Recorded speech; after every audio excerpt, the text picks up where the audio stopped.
Salam sejahtera bagi saudara-saudara sekalian. Selamat melalui bulan Oktober sebagai masa raya bagi kita untuk menyegarkan kembali lembaga keluarga yang Tuhan anugerahkan bagi kita semua. Ibu Teresa pernah mengatakan, apabila kita ingin mengubah dunia, pulanglah dan cintailah keluargamu. Kata-kata ini begitu dalam. Perubahan dunia akan terjadi apabila setiap orang membenahi hidup keluarganya. Kata-kata ini bukan kata-kata yang kosong, tapi kata-kata yang bersumber dari Alkitab.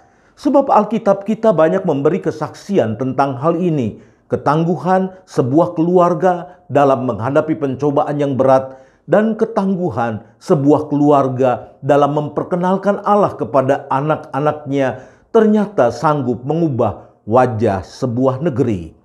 Negeri yang tadinya hendak dihukum oleh Tuhan lalu mendapat sebuah kesempatan baru, dan itu berawal dari ketangguhan sebuah keluarga dalam memperlengkapi seorang anak yang kelak menjadi pemimpin negeri di usia yang begitu muda. Tentu kita semua bertanya, keluarga siapa itu? Saudara-saudara, itu adalah keluarga Yedidah. Yosia dibesarkan oleh orang tua tunggal karena ayahnya yang menjadi raja pada usia 22 tahun dibunuh pada usia 24 tahun ketika Yosia masih kanak-kanak. Alkitab mengatakan bahwa Yosia menjadi raja pada usia 8 tahun dan 12 tahun kemudian, itu berarti ketika ia berusia 20 tahun, ia melakukan reformasi besar-besaran dalam kehidupan keagamaan Israel. Tempat-tempat penyembahan berhala di seluruh Yehuda dan Yerusalem dihancurkannya. Dan 16 tahun kemudian, berarti ketika ia berusia 26 tahun, ia melakukan renovasi dan pembersihan bait Allah secara besar-besaran.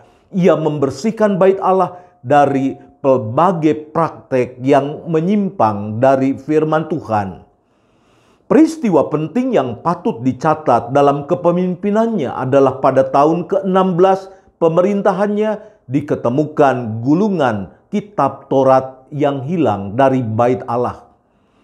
Taurat hilang dari bait Allah bukan karena tidak dibaca, tetapi dengan sengaja disingkirkan dan digantikan oleh banyak berhala. Sekarang Taurat dikembalikan ke tempatnya dan menjadi pandu bagi kehidupan umat Allah. Apa yang membuat seorang anak muda sanggup melakukan perubahan total kehidupan keagamaan seluruh negeri? Ternyata jawabannya ada di dalam kehidupan keluarga. Kitab 2 Tawarikh pasal 34 ayat yang ketiga memberikan catatan tersendiri. Dikatakan di sana demikian, pada tahun ke-8 pada masa pemerintahannya, itu berarti ketika Yosia berusia 16 tahun, ia mulai mencari Allah Daud, bapa leluhurnya. Dan mulai tahun yang ke-12, ia lalu mulai mentahirkan Yehuda dan Yerusalem dari bukit-bukit pengorbanan, tiang-tiang berhala, patung-patung pahatan, dan patung-patung tuangan. Siapa yang berperan untuk menuntun Yosia sehingga pada usia 16 tahun ketika banyak anak pada usia ini sulit untuk mengendalikan diri. Banyak remaja pada usia ini sedang mencari jati diri, tetapi Yosia justru mencari Allah, bapa leluhurnya.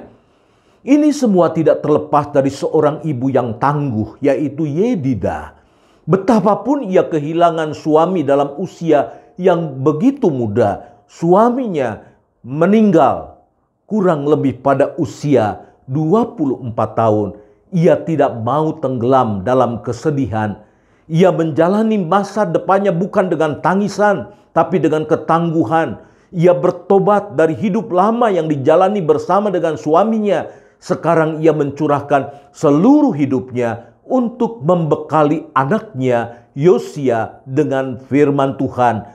Sehingga pada usia remaja 16 tahun, Yosia anaknya itu mulai mencari Allah bapa leluhurnya.